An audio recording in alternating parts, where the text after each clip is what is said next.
Norfolk and Suffolk, and the Broads itself is home to a quarter of the most rare species in the UK.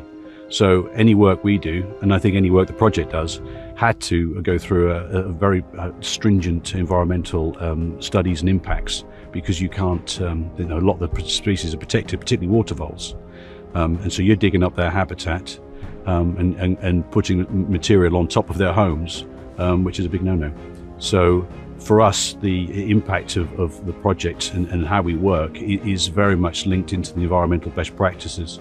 So we have to make sure that we go in and do surveys beforehand and afterwards.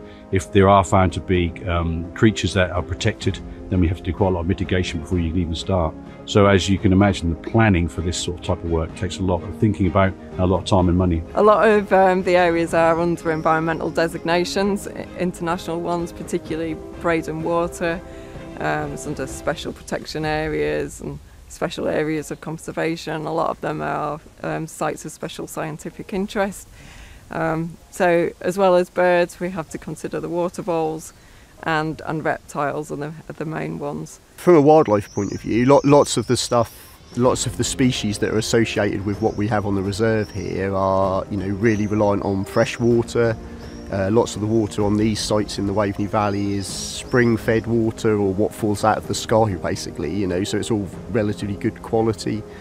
The risk is that if there's a salt inundation from a surge tide event or something, that obviously that changed the chemistry of the water quality, and some of those species that are reliant on that good quality water really basically would die, because they wouldn't be able to survive in those conditions.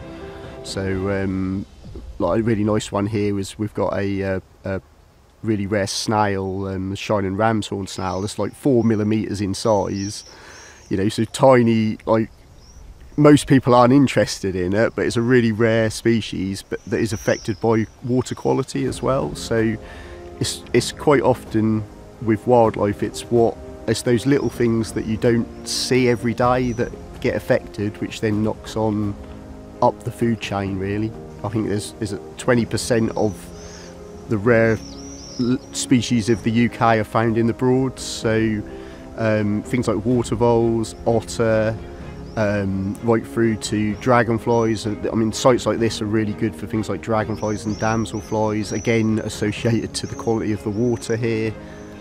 So we've got 28 species of dragonflies and damselflies here, which is the most in the UK. So right through to other species of, like, obviously the birds are the easiest one for a lot of people that visit nature reserves, but bittern, marsh harrier, grasshopper warbler, Chetty's warbler, some really rare species of birds that are associated with the Broads and places like Carlton Marshes.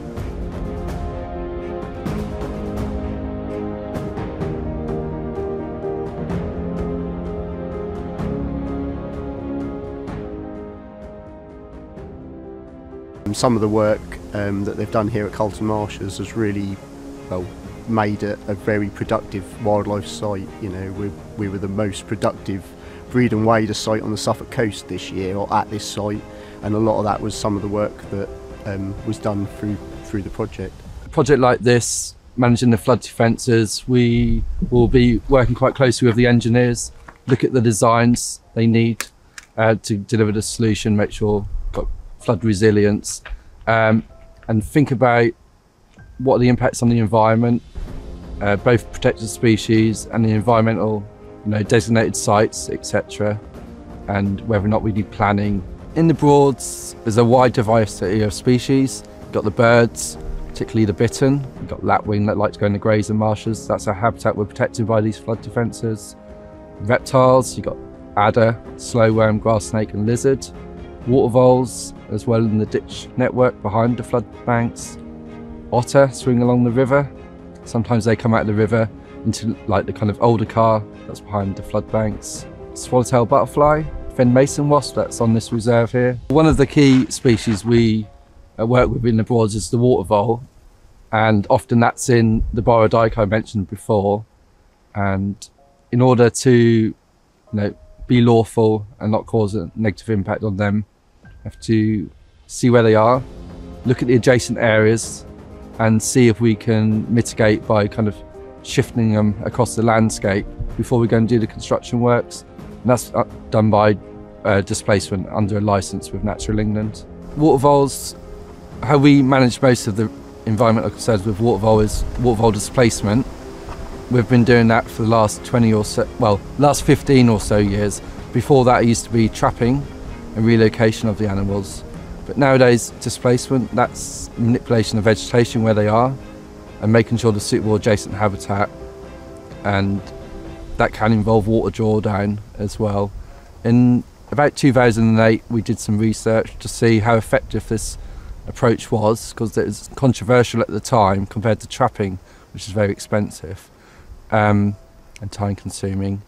And we radio tracked individuals, so we caught them, radio tracked them, and then we did displacement, and we saw that they moved on their own accord with the habitat manipulation. And we do disruptive searches and also confirms that they're not present in the works area. The Environment Agency now does this widespread. Well, the works can impact more than just watervole. Reptiles is a big concern as well. They're often using the flood banks that we're working on, trying to protect, because they are the high ground, and that's where reptiles go to hibernate. But when we go there, we want to turf strip it, get it down to good material to raise it with extra clay. And before we do that, we have to move those reptiles to somewhere safe, and that may involve significant translocation over months, over a year, and creation of hibernaclers so we can relocate them, because we need to make sure the new home can support them. And then once we've done the works, they can come back in and there's more habitat for them. But they just make up part of the wildlife and the environment we live in, and it'd be a bit of a boring world if it was just concrete everywhere.